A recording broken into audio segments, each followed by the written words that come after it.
اب آپ کو گردے میں اور پتے میں پتری یعنی کڈنی سٹون یا گال بلیڈر سٹون ہونے پر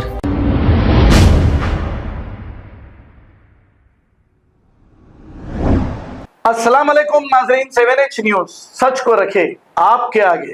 ناظرین، آپ نے دیکھا وقف بورڈ چیئرمین نئے آ گئے ہیں، اور میں نے جب دیکھا اس وقف بورڈ چیئرمین کو میں حیرت زدہ رہ گیا کہ وقف بورڈ چیئرمین کبھی کانگریس پارٹی کے کوئی جلسے میں یا احتجاج میں نہیں دکھے، لیکن یہ کہاں سے آ گئے ہیں؟ ہم نے سنا ملے پلی مسجد کے بالکل اپوزٹ رہتے ہیں۔ ان کا نام سید عظمت اللہ حسین ہے، بتایا جا رہا ہے۔ آخر ان کو کہاں سے لائے ہیں ہمارے ریونت ریڈی صاحب، اور کس کے ریکمنڈ سے یہ صاحب وقف بورڈ چیئرمین بن گئے ہیں؟ ناظرین، آپ کو یاد ہوگا جبھی بھی حکومتیں بدلتی ہے چیئرمین بدل جاتا ہے، سارے کا سارا بورڈ بدل جاتا ہے، لیکن یہاں پر صرف چیئرمین بدلا ہے، بورڈ ممبرز پورے آپ کے چہیتے اور اب تک وقف پراپرٹیوں کی حفاظت جو کرے ہیں اور وقف پراپرٹیوں کو کسی کو بھی چھینے نہیں دیے، ویسے بورڈ ممبر آج بھی موجود ہے۔ اور ایک بورڈ ممبر تو کروڑوں روپے کے وقف پراپرٹیز کو بیچ دیا، لیکن 3 4 بار وقف بورڈ ممبر بن کر اس بورڈ میں بھی موجود ہیں۔ کیا ہم یہ پوچھنا چاہیں گے ریونت ریڈی صاحب، اندر ہی اندر کچھ میک فکسنگ تو نہیں ہو گئی جو وقف بورڈ چیئرمین اتنا ڈمی لا کر آپ نے ڈالا ہے؟ اب یہ اسمبلی میں مارے سر کا کرتا ہوں اور تو روئے سر کا کر، ایسا معلوم ہو رہا ہے، یہ ڈرامہ چل رہا ہے۔ حالانکہ آپ کو تو ٹلو ٹلو کہا اور پھر یہ بھی کہا کہ RSS کا ٹلو بھی کہا، اس کے باوجود بھی آپ لوگ بھول جاتے ہیں۔ لیکن ہماری عوام بہت جذبات میں آ کر خوش ہو جاتی ہے۔ جاگو مسلمان میرے بھائی جاگو، آپ کا کوئی ہمدرد دکھائی نہیں دے رہا ہے۔ جو بھی آ رہے ہیں، اب آپ دیکھیے وقف بورڈ چیئرمین کو کبھی آپ نے دیکھا ہے کہیں پر بھی دھرنا دیتے ہوئے؟ اب جتنے بھی لوگ کانگریس پارٹی کے لیے 10 سال سے جو کام کر رہے تھے، کسی کو بھی کوئی عہدہ نہیں ملا، یہ پیچھے کے دروازے سے یہ عہدے مل رہے ہیں۔ تو آپ سمجھ لو اب وقف پراپرٹی سیف رہے گی یا اور برباد ہو جائے گی۔ اور پھر حال ہی میں اکبر الدین اویسی صاحب نے یہ کہا تھا کہ CBCID انکوائری کرائیے، اسی لیے کہا تھا کہ میں مارے سر کا کرتا ہوں تو روئے سر کا کر۔ بہرحال یہ پورا معاملہ گول مال دکھ رہا ہے۔ آئیے دیکھتے ہیں یہ رپورٹ۔ السلام علیکم۔ الحمدللہ آج وقف بورڈ کے پچھلے چیئرمین کے ہٹائے جانے کے بعد 2 نئے ممبران کا اس میں انکلوڈ کرنا، اور اس میں سے مجھے حکومت تلنگانہ کی جانب سے وقف بورڈ کے چیئرمین کے لیے نامزد کرنا۔ آج وقف بورڈ کے ڈائریکٹر کا خصوصی اجلاس ہوا، جس میں وقف بورڈ کے سینئر رکن اکبر نظام الدین صاحب کی صدارت میں معتصم خان صاحب میرا نام پرپوز کیے بحیثیت چیئرمین کے لیے، اور تمام اراکین کی جانب سے متفقہ طور پر مجھے وقف بورڈ کا چیئرمین بنایا گیا۔ اس کے لیے میں تمام ممبران کا شکریہ ادا کرتا ہوں، اور اس عہدے کے لیے مجھے چننے کے لیے سب سے پہلے اللہ اور رسول کا شکر گزار ہوں، اور میرے مرحوم والدین کی دعائیں ہیں، اور ریاستی حکومت کے وزیر کوئی میں ایک ریجن کا ایک آفیسر ہے ایسا، یہ غلط اور چھوٹی سوچ ہے۔ یہ ادارہ خدا کا ادارہ ہے۔ ایک آفیسر ہوتے ہوئے میں گزشتہ ٹائم بھی ایک بار بتا چکا ہوں کہ بھائی ایک مسلمان بھی ہوں میں۔ ایک مسلمان آفیسر ہونے کے ناطے میرا کام ہے کہ خدا کی جائیداد کی حفاظت کرنا، اور اس جائیداد کا حقدار صحیح حقدار کون ہے ان کو پہنچانا، اور عام مسلمان جو غریب مسلمان جس کو فائدہ پہنچنا چاہیے اس کو فائدہ پہنچانا میرا کام ہے۔ میں अल्लाह के करम से मैं ये काम कर रहा हूँ। इसमें ये बात नहीं कि भाई मैं एक वक्फ बोर्ड सबके लिए है, सब चाहे आंध्रा की प्रॉपर्टी हो, तेलंगाना की हो, रायलसीमा की हो, सब खुदा की अमानत है। ये सोच के कहना, अगर इस बारे में ऐसे सोच रखना भी छोटी सोच है। दूसरा, मैं मुसलसिल बोलते जा रहा हूं कि भाई कोई स्पेशल ऑफिसर, कोई मुतवल्ली बड़ा नहीं होता। ये इदारा खुदा का इदारा है, ये इदारा बड़ा है और इस खुदा के इदारे से मुतवल्ली है, मुतवल्ली से ये इदारा नहीं है। ये ता क़यामत ये इदारा रहेगा। ऑफिसर आते हैं जाते हैं, वक्फ बोर्ड आते हैं जाते हैं, मुतवल्लिस आते हैं जाते हैं, मगर इदारा रहेगा, मुसलमान की भलाई होना, इससे कैसा मैं ये सोच लेके चल रहा हूँ। नेक्स्ट वो ये और एक ये पूछिए। प्रेस कॉन्फ्रेंस में आपने जो पूछा कि भाई साबिर गुलशन के बारे में आप ओन प्रॉपर्टी के बता रहे, ये जो बताए हैं आपने, ये आप बोल रहे हैं कि भाई साबिर गुलशन उनका ओन प्रॉपर्टी है, ऐसा उनका कहना है, आप बोल रहे हैं। मगर देखिए रिट नंबर 8189 ऑफ 2012, इनमें आरडीओ इनको सक्सेशन सर्टिफिकेट अता किया कि भाई ये हकदार हैं, उनके बाप भी इसमें थे, ये मशरतुल खिदमात लैंड है और इसका मंशे वक्फ है गरीबों को खाना खिलाना, उसमें मंशे वक्फ है। तो कलेक्टर साहब ये सोच रहे थे कि भाई ये मशरतुल खिदमात लैंड नहीं, गवर्नमेंट लैंड है, इसके खिलाफ एक्शन लेना चाह रहे थे। तब अकबर निजामुद्दीन साहब हिमसेल्फ कोर्ट में रिट फाइल किए, वो नंबर है 8189 अभी बताया।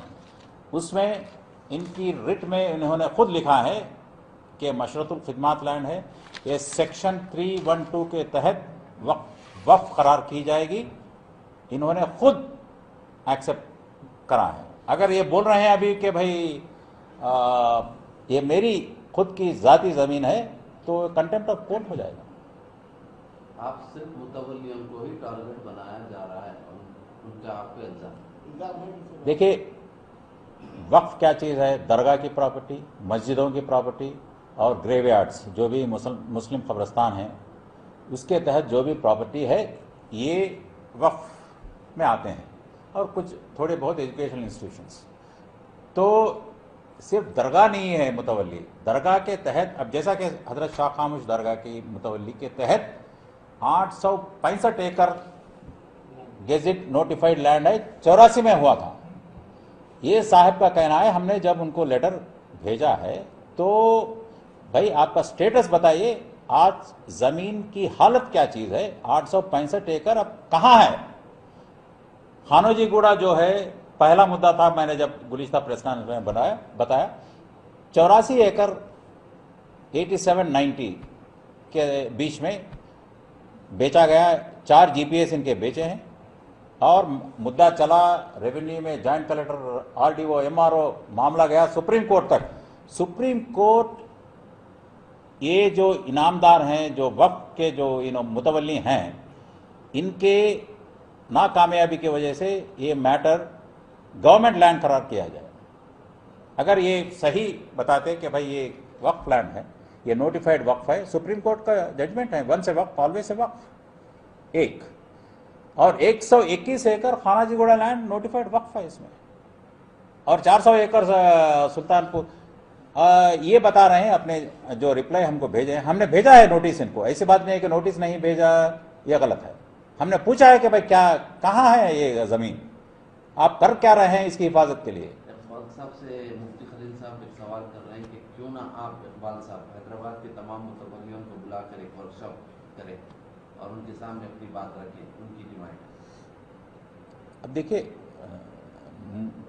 बात रखने की क्या बात है, ज़रूर हम अगर कोई मुतवल्ली चाहें कि भाई हम क्या करना है, हम ज़रूर रखेंगे, ऐसी कोई इसमें नकारने की बात ही नहीं है।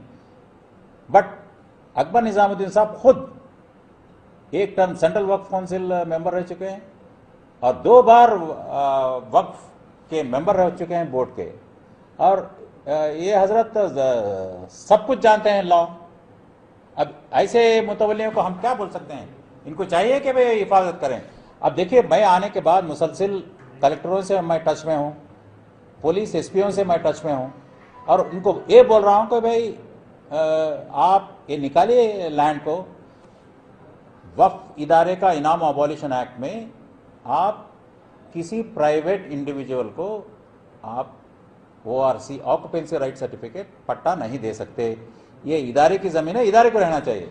मैंने जब इनको अकबर साहब को पूछा कि निजामुद्दीन साहब को कि भाई ये हमारे पुरखों के भी कब्जे में नहीं थी, मुझे नहीं पता है कि भाई ये लैंड कहाँ है और कितने लोग इस पे सर्टिफिकेट ले लिए, ऐसा उनका रिप्लाई है।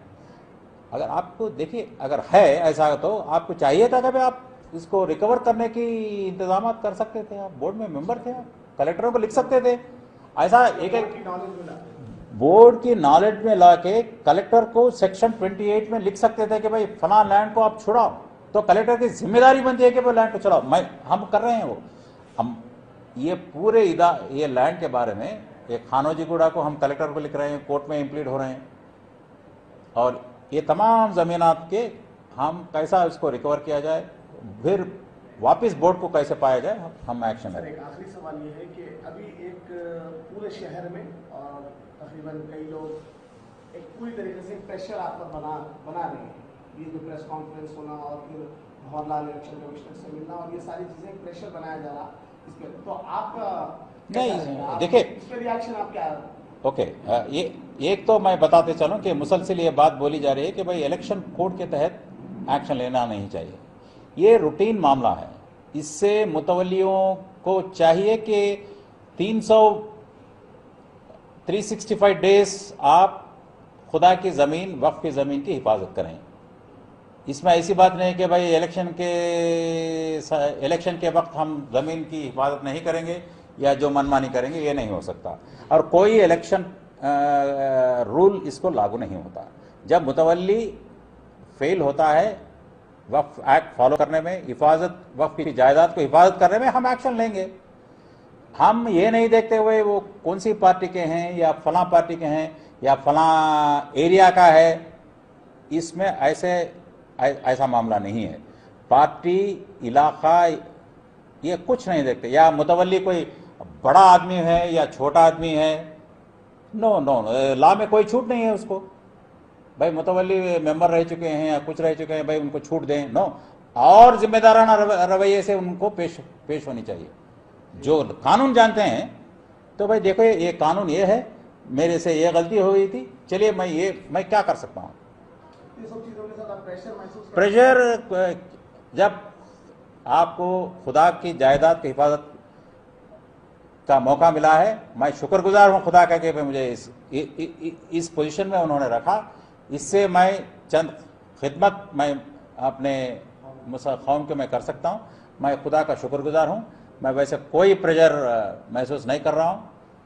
अब जिनको तकलीफ हो रही है, चलिए उससे वो उनकी ज़ाती मामला है। मैं तो यहाँ अल्लाह का शुक्र अदा करते हुए जो भी टाइम मुझे मिला है, मैं कौम की खिदमत के लिए मैं इस्तेमाल। अब आपको गुर्दे में और पित्ते में पथरी यानी किडनी स्टोन या गैल ब्लैडर स्टोन होने पर नहीं है घबराने की ज़रूरत।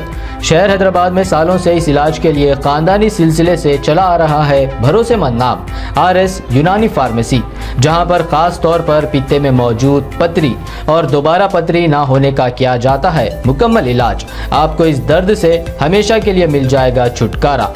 No side effects, no operation, तशखीस करते हुए दवाएं की जाती है फराहम। तो देर ना करें, जल्द ही तशरीफ लाएं। RS यूनानी pharmacy, Bahadurpura X road, opposite Canara bank, Hyderabad.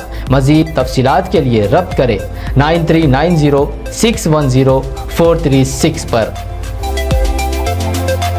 खबर है शहर की, खबर है गाँव की, खबर है सारी दुनिया की। 7H न्यूज पसंद आए तो लाइक कीजिए, शेयर कीजिए और सब्सक्राइब करना ना भूलें। 7H news.